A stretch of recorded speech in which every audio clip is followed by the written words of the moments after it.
Saudara-saudara yang terkasih, hari ini tanggal 21 Maret 2025. Bacaan pertama maupun bacaan Injil hari ini dua-duanya cukup menarik. Bacaan pertama tentang Yusuf dijual oleh saudaranya yang diambil dari kitab Kejadian bab 37, dan juga untuk bacaan Injil sendiri juga cukup menarik, diambil dari Matius bab 21, yaitu perumpamaan tentang kebun anggur yang disewakan kepada para pekerja yang tidak memberikan hasil pada waktunya. Dua-duanya menarik, tapi saya hari ini mau sharing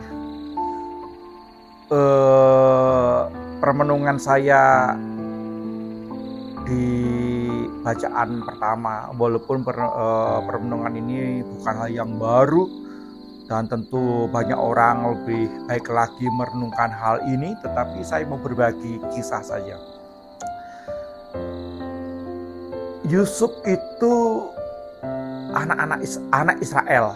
Dia punya dikatakan di sana 12 bersaudara, di mana itu menjadi cikal bakal tentang keberadaan bangsa Israel, terdiri dari 12 suku. Tentu perjalanan panjang pastinya, tapi bukan itu yang ingin saya sharingkan, yaitu pengalaman ketika saya bertemu dengan keluarga.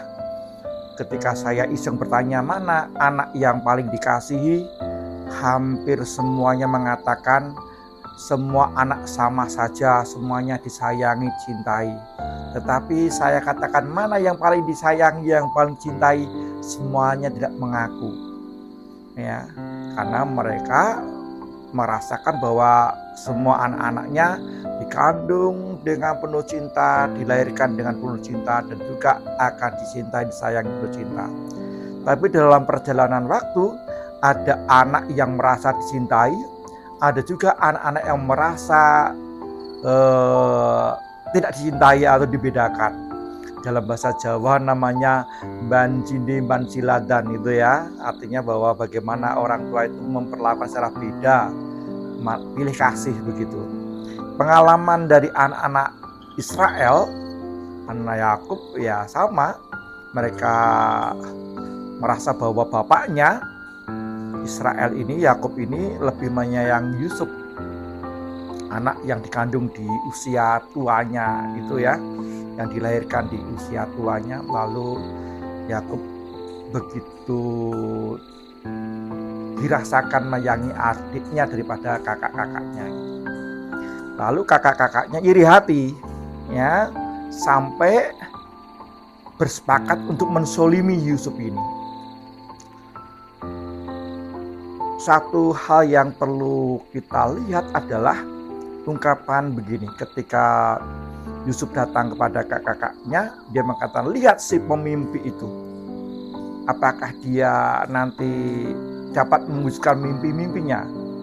Karena mereka sepakat membunuh Yusuf ya. Mimpinya apa sih? Mimpinya yaitu Yusuf itu bermimpi melihat matahari dan bulan dan bintang-bintang itu sujud kepada dia. Kakak-kakak mereka mengerti maksud mimpi itu, yaitu bahwa orang tuanya dan dia serta keturunannya akan sujud kepada Yusuf. Nah, ini jengkel mereka ya, iri hati. Di sini pun tanpa memperdalam lebih jauh, kita pun tergoda juga untuk iri hati dan bisa berbuat jahat terhadap saudaranya sendiri. Ya, sekali lagi, walaupun mereka saudara sedaging, bukan orang susah, tapi juga sepakat untuk berbuat jahat terhadap saudaranya sendiri. Apakah ini juga kesalahan Yakub atau Israel? Nama lain dari Yakub, nama yaitu Israel, atau nama lain Israel adalah Yakub, yang telah membeda-bedakan bagaimana menyayangi anak-anaknya, sehingga anak-anak yang lain merasa iri hati, cemburu, bahkan berbuat jahat bersama-sama untuk mensolimi Yusuf. Yang cukup menarik lagi adalah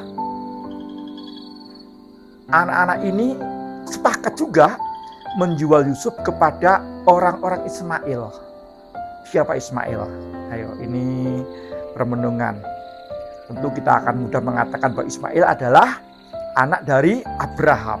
Abraham berapa sih anaknya? Anaknya bukan hanya dua, bukan hanya Ismail dan Ishak, tapi juga ada anak-anak lain dari istri yang ketiga. Siapa istri ketiga? Yaitu Keturah. Abraham punya istri tiga. Siapa? Sarah, Hagar, dan Keturah.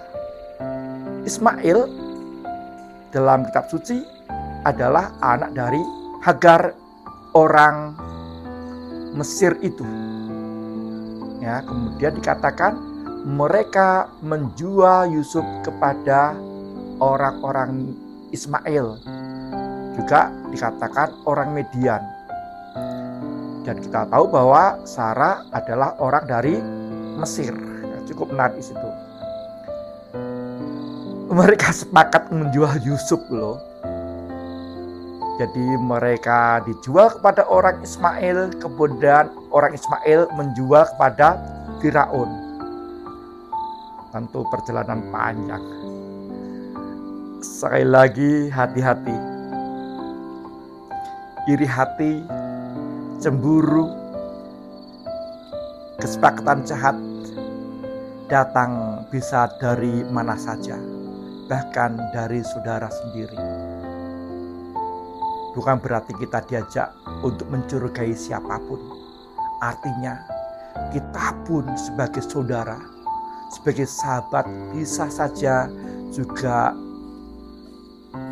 jatuh terjebak dalam hal yang sama.